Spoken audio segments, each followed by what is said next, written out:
A little duck, named Quackers, lived in a tranquil pond. One day, a severe storm hit, and Quackers was swept away from his home. Lost and alone, he found himself in a vast forest, far from his familiar waters. In the heart of the forest, Quackers stumbled upon an old owl, perched high up in a tree. The owl, named Ollie, was known for his wisdom and insight.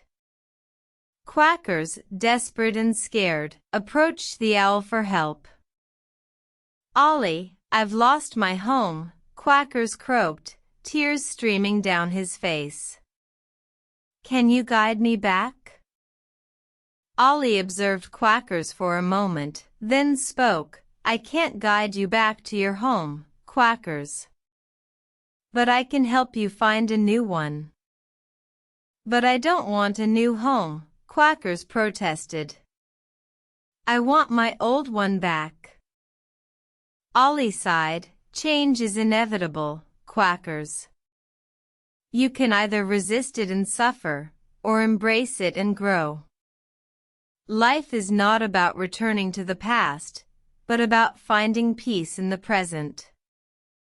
Quackers pondered Ollie's words, and for the first time, he felt a sense of calm.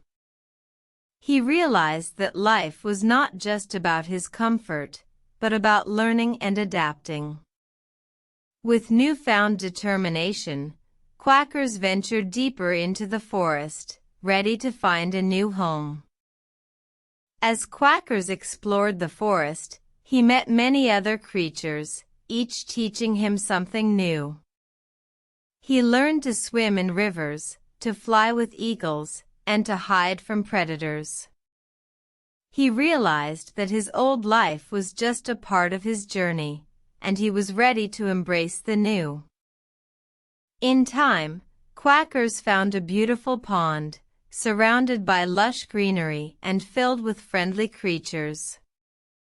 He had found a new home, a place where he could grow and learn. Quackers had learned that change is not something to fear, but something to embrace, for it is through change that we truly find ourselves. And so, Quackers lived out his days in his new home, always remembering the wisdom of the old owl, Ollie. He had learned that life is not about holding on to the past, but about embracing the present, and that it is through change that we truly grow and find our place in the world.